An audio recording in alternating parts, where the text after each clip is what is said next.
Friends, എല്ലാവർക്കും simple P S സിയുടെ മറ്റൊരു ക്ലാസ്സിലേക്ക് സ്വാഗതം. ഇന്ന് നമ്മൾ ചർച്ച ചെയ്യുന്നത് ഗാന്ധിജിയുമായി ബന്ധപ്പെട്ട കുറച്ച് വസ്തുതകളാണ്. ഗാന്ധിജിയുമായി ബന്ധപ്പെട്ട് PSC പരീക്ഷകളിൽ ആവർത്തിച്ച് ചോദിക്കുന്ന ചോദ്യങ്ങളാണ് ഇന്ന് നമ്മൾ പഠിക്കുന്നത്.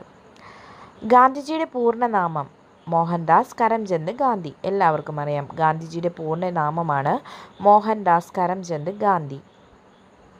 ഗാന്ധിജി ജനിച്ചത് ഗുജറാത്തിലെ പോർബന്തറിൽ 1869 ഒക്ടോബർ 2 ഒക്ടോബർ 2 ഐക്യരാഷ്ട്ര സംഘടന അഹിംസാ ദിനമായി ആചരിക്കുന്നു.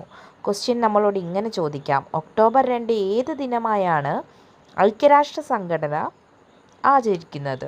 ഉത്തരം: അഹിംസാ ദിനം. ദക്ഷിണാഫ്രിക്കയിൽ ഏത് സ്റ്റേഷനിൽ വെച്ചാണ് ഗാന്ധിജിയെ ട്രെയിനിൽ നിന്നും പുറത്താക്കിയത് എന്ന് ചോദിച്ചാൽ അതിൻ്റെ ഉത്തരം പീറ്റ്സ് മാരിറ്റ്സ്ബർഗ് എന്ന സ്റ്റേഷനിൽ വെച്ചിട്ടാണ്.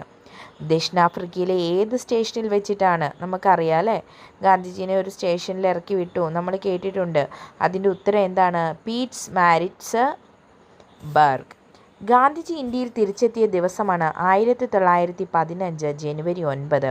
അപ്പോൾ ദക്ഷിണാഫ്രിക്കയിൽ നിന്നും ഗാന്ധിജി ഇന്ത്യയിൽ തിരിച്ചെത്തിയത് 1915 ജനുവരി 9.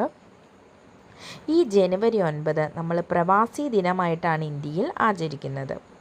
ഗാന്ധിജി പങ്കെടുത്ത ആദ്യ INC കോൺഗ്രസ് സമ്മേളനം 1901 കൽക്കത്ത സമ്മേളനമാണ്. ഗാന്ധിജി പങ്കെടുത്ത ആദ്യ കോൺഗ്രസ് സമ്മേളനം INC ഇന്ത്യൻ നാഷണൽ കോൺഗ്രസിൻ്റെ സമ്മേളനം 1901 കൊൽക്കത്ത സമ്മേളനം. അപ്പം ഒന്നാമതായിട്ട് ഗാന്ധിജി പങ്കെടുത്തത് 1901 സമ്മേളനം നോർത്താൽ മതി. അടുത്തതായിട്ട് ഗാന്ധിജി അധ്യക്ഷനായ കോൺഗ്രസ് സമ്മേളനം ചോദിച്ചാൽ അത് 1924 ബെൽഗാം സമ്മേളനമാണ്. ഗാന്ധിജി പങ്കെടുത്തത് 1901 കൊൽക്കത്ത സമ്മേളനത്തിലും ഗാന്ധിജി അധ്യക്ഷനായത് 1924 ബെൽഗാം സമ്മേളനത്തിലുമാണ്. ഗാന്ധിജിയുടെ ആത്മകഥയിൽ പരാമർശിക്കപ്പെട്ടിട്ടുള്ള ഏക മലയാളി, ഒരു മലയാളിയെക്കുറിച്ചാണ് ഗാന്ധിജിയുടെ ആത്മകഥയിൽ ആകെ പരാമർശിച്ചിട്ടുള്ളൂ. അതാരാണ്? Barrister GP പിള്ളയെക്കുറിച്ചാണ് പരാമർശിച്ചിട്ടുള്ളത്. അടുത്ത ക്വസ്റ്റ്യൻ: ഗാന്ധിജി എത്ര വയസ്സുള്ളപ്പോഴാണ് ചരിത്രപ്രസിദ്ധമായ ദണ്ഡി യാത്ര നടത്തിയത്? അദ്ദേഹത്തിന് 61 വയസ്സുണ്ടായിരുന്ന സമയത്തായിരുന്നു. ഗാന്ധിജി നേറ്റാൾ ഇന്ത്യൻ കോൺഗ്രസുമായി ബന്ധപ്പെട്ട് പ്രസിദ്ധീകരിച്ച പത്രമാണ് ഇന്ത്യൻ ഒപ്പീനിയൻ. രജിസ്ട്രേഷൻ നേടാതെ 1919 ഗാന്ധിജി പ്രസിദ്ധീകരണം ആരംഭിച്ച പത്രമായിരുന്നു സത്യാഗ്രഹ. അതുപോലെ തന്നെ ഗാന്ധിജിയുടെ ഗുജറാത്തി ഭാഷയിലുള്ള ഒരു പ്രമുഖ പത്രമാണ് നവജീവൻ. ഗുജറാത്തി ഭാഷയിൽ ഗാന്ധിജി ആരംഭിച്ച പ്രമുഖ പത്രമായിരുന്നു നവജീവൻ. എൻ്റെ സത്യാന്വേഷണ പരീക്ഷണ കഥ ഗാന്ധിജിയുടെ ആത്മകഥയാണ്. അദ്ദേഹം ഏത് ഭാഷയിലാണ് എഴുതിയതെന്ന് ചോദിച്ചാൽ ഗുജറാത്തി ഭാഷയിലാണ് അദ്ദേഹം തൻ്റെ ആത്മകഥയായ എൻ്റെ സത്യാന്വേഷണ പരീക്ഷണ കഥ എഴുതിയത്. ആധുനിക കാലത്തെ മഹാത്ഭുതം എന്ന് ഗാന്ധിജി വിശേഷിപ്പിച്ചത് എന്തിനെയാണെന്ന് ചോദിച്ചാൽ നമ്മുടെ ക്ഷേത്രപ്രവേശന വിളംബരത്തെയാണ് ആധുനിക കാലത്തെ മഹാത്ഭുതം എന്ന് ഗാന്ധിജി വിശേഷിപ്പിച്ചത്. ഗാന്ധിജിയെ അർദ്ധനഗ്നനായ ഫക്കീർ എന്ന് വിളിച്ചത് ആരാണ്?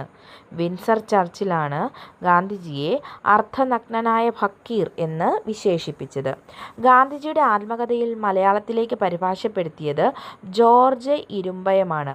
ഗാന്ധിജിയുടെ ആത്മകഥയായ എൻ്റെ സത്യാന്വേഷണ പരീക്ഷണ കഥ മലയാളത്തിലേക്ക് പരിഭാഷപ്പെടുത്തിയത് ജോർജ് ഇരുമ്പയം. അത് എൻ്റെ അമ്മയാണ് എന്ന് ഗാന്ധിജി വിശേഷിപ്പിച്ചത് ഭഗവത്ഗീതയെക്കുറിച്ചാണ്. എന്തിനെക്കുറിച്ചാണ് അത് എൻ്റെ അമ്മയാണെന്ന് വിശേഷിപ്പിച്ചത്? ഭഗവത്ഗീതയെക്കുറിച്ചാണ്. ഒറ്റയാൾ പട്ടാളം എന്ന് ഗാന്ധിജിയെ വിശേഷിപ്പിച്ചത് മൗണ്ട് ബാറ്റൻ പ്രഭുവാണ്. ഒറ്റയാൾ പട്ടാളം എന്ന് ഗാന്ധിജിയെ വിളിച്ചത് ആരാണ്? മൗണ്ട് ബാറ്റൻ പ്രഭു. ഗാന്ധിജിയെ മഹാത്മാ എന്ന് വിളിച്ചത് രവീന്ദ്രനാഥ ടാഗോറാണ്. ഗാന്ധിജിയെ മഹാത്മാ എന്ന് വിളിച്ചത് രവീന്ദ്രനാഥ ടാഗോറും ഗാന്ധിജിയെ രാഷ്ട്രപിതാവ് എന്ന് വിശേഷിപ്പിച്ചത് സുഭാഷ് ചന്ദ്ര ബോസുമാണ്. വരാനിരിക്കുന്ന തലമുറയ്ക്ക് ഉത്തമ മാതൃക എന്ന് ഗാന്ധിജിയെ വിശേഷിപ്പിച്ചത് ആൽബർട്ട് ഐൻസ്റ്റീനാണ്. വരാനിരിക്കുന്ന തലമുറയ്ക്ക് ഉത്തമ മാതൃക എന്ന് ഗാന്ധിജിയെ വിശേഷിപ്പിച്ചത് ആൽബർട്ട് ഐൻസ്റ്റീൻ. ഗാന്ധിജി ആരംഭിച്ച ഹരിജൻ ദിനപത്രവും വാരികയായ യങ്ങിൻ്റെയും ഏത് ഭാഷയിലായിരുന്നു എന്ന് ചോദിച്ചാൽ അത് ഇംഗ്ലീഷ് ഭാഷയിലാണ്. അപ്പം ഹരിജനും യങ്ങിൻ്റെയും ഏത് ഭാഷയിലാണ്? ഗാന്ധിജിയുടെയാണ് ഇവ രണ്ടും. ഇത് ഇംഗ്ലീഷ് ഭാഷയിലാണ്. ഗാന്ധി ശിഷ്യയായ ഇംഗ്ലീഷുകാരി മാഡ്ലിൻ സ്ലോഡ് ഏത് പേരിലാണ് അറിയപ്പെട്ടത്? മീരാ ബഹൻ. ഗാന്ധിജിയുടെ ശിഷ്യയായ ഇംഗ്ലീഷുകാരിയായിരുന്നു മാഡ്ലിൻ സ്ലോഡ്. ഇവരറിയപ്പെട്ടിരുന്നത് മീരാ ബഹൻ എന്നായിരുന്നു. മജ്ജയും മാംസവുമുള്ള ഇങ്ങനെയൊരു മനുഷ്യൻ ഭൂമിയിൽ ജീവിച്ചിരിക്കുന്നു എന്ന് പറഞ്ഞാൽ വരും തലമുറയ്ക്ക് അത് വിശ്വസിക്കാൻ പ്രയാസമാകുമെന്ന് പറഞ്ഞ ശാസ്ത്രജ്ഞനാണ് ആൽബർട്ട് ഐൻസ്റ്റീൻ. അതുപോലെ തന്നെ പറഞ്ഞു, വരാനിരിക്കുന്ന തലമുറയ്ക്ക് ഉത്തമ മാതൃകയാണ് ഗാന്ധി എന്നുകൂടി ആര് പറഞ്ഞിട്ടുണ്ട്? ആൽബർട്ട് ഐൻസ്റ്റീൻ പറഞ്ഞിട്ടുണ്ട്. ആ വിളക്ക് അണഞ്ഞിരിക്കുന്നു. ഈ രാഷ്ട്രത്തിൽ തെളിഞ്ഞു നിന്നിരുന്ന ആ വെളിച്ചം ഒരു സാധാരണ വെളിച്ചമായിരുന്നില്ല. എന്തെന്നാൽ ആ വെളിച്ചം ജീവിക്കുന്ന സത്യത്തെ പ്രതിനിധാനം ചെയ്തിരുന്നു. ഗാന്ധിജി അന്തരിച്ചപ്പോൾ ഇപ്രകാരം പറഞ്ഞത് ആരാണ്? ജവഹർലാൽ നെഹ്റുവാണ് ഗാന്ധിജിയുടെ മരണത്തെക്കുറിച്ച് ഇപ്രകാരം പറഞ്ഞിരിക്കുന്നത്. ആ വിളക്ക് അണഞ്ഞിരിക്കുന്നു. ആരുടെ മരണത്തെക്കുറിച്ചാണ് ജവഹർലാൽ നെഹ്റു ഇങ്ങനെ പറഞ്ഞത് എന്ന് ചോദിച്ചാൽ അതിൻ്റെ ഉത്തരം എന്താണ്? അതിൻ്റെ ഉത്തരമാണ് ജവഹർലാൽ നെഹ്റു. അപ്പോൾ വീണ്ടും റിപ്പീറ്റ് ചെയ്യുന്നത് ആണ് നമ്മൾ പറഞ്ഞത്. ഇനിയും ഒരുപാട് പോയിൻ്റ് ഗാന്ധിജിയെക്കുറിച്ച് പഠിക്കാനുണ്ട്. നമുക്കത് അടുത്ത ക്ലാസ്സുകളിൽ ഡിസ്കസ് ചെയ്യാം.